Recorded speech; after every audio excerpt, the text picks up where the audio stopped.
ঢাকার যাত্রাবাড়ির আকাশ সেদিন মেঘলা ছিল কিনা তা কারও মনে নেই। তবে ৭ নভেম্বর বিকেলে দুই পরিবারে যে অন্ধকার নেমে আসে তা কোনো অমাবস্যার চেয়ে কম নয়। মাত্র ১৩ বছর বয়সী খাদিজা আর মরিয়ম। উচ্চ ভোল্টেজের বিদ্যুতের তারে পুড়ে ঝরে যায় দুটি তরতাজা প্রাণ। কিন্তু দুর্ভাগ্য এখানেই শেষ নয়।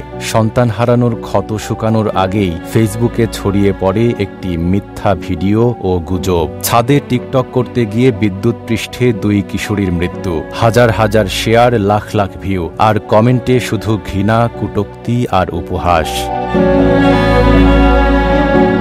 নিহত খাদিজার মা লিপি বেগম জানান, তার মেয়ে কখনো টিকটক করত না, ফোনে টিকটক চলে না। ও যে ফোন চালাইতো, ঘরে ফোন ছিল, পড়ার জন্য ফোন চালাইতো, কিন্তু ওই ফোনে কখনোই টিকটক করে না। টিকটক করা যাইতো না ওই ফোনে, শুধু কথাই বলতাম এমনিতে, তাছাড়া কিছুই না। ফেসবুক কিছুই আইতো না ওই ফোনে। খাদিজার বাবা ফারুক গাজী বলেন, এটা কোনো মানবিক কাজ নয়। যারা এই অপপ্রচার করেছে তাদের দৃষ্টান্তমূলক শাস্তি দাবি করেন তিনি।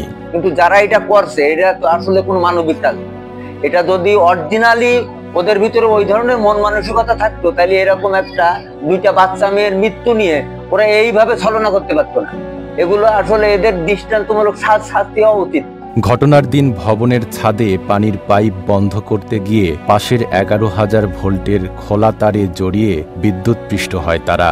ঘটনাস্থলেই নিহত হয় খাদিজা আর গুরুতর দগ্ধ মরিয়ম। ১০ দিন পর জাতীয় বার্ন ইনস্টিটিউটে চিকিৎসাধীন অবস্থায় মারা যায়। অন্যদিকে মরিয়মের বাবা আলামিন সেদিনের নির্মম দুর্ঘটনার বর্ণনা করে জানান, মিথ্যা গুজব ছড়ানো হয়েছে।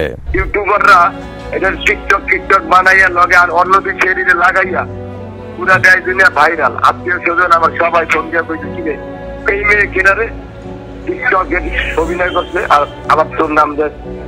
আমি করছি না বাবা, আমি চালাই বাদাম কেনা, আমার মেয়ে টাপ পেলো গিয়া, আর টাপতে কোনো মোবাইলে নেই। ঘটনার প্রত্যক্ষদর্শী এবং স্থানীয়দের বয়ানে উঠে এসেছে সেই বিকেলের প্রকৃত চিত্র। তারা জানান, টিকটক করা নিয়ে গুজব ছড়ানো হয়েছে।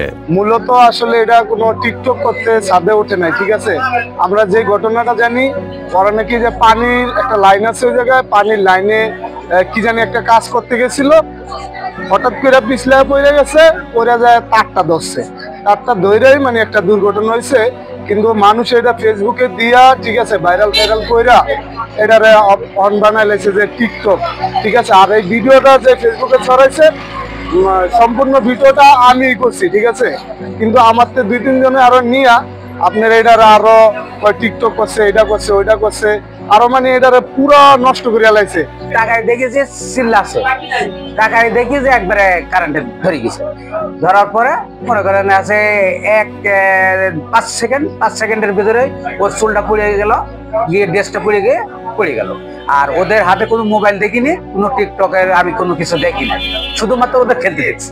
ডেমরা ফায়ার সার্ভিসের senior station master Mohammad Ali বলেন, দোতলার ছাদের পাশ দিয়ে থাকা হাই ভোল্টেজ লাইনের তার ছিল মারাত্মক ঝুঁকিপূর্ণ। কাছাকাছি যাওয়ায় দুর্ঘটনাটি ঘটেছে। একটা ডেড বডি পড়ে আছে, আমরা তাকে রিকভারি করে পুলিশের নিকট হস্তান্তর করছি। এটাও তো আমাদের মানে কার্যক্রম আর কি।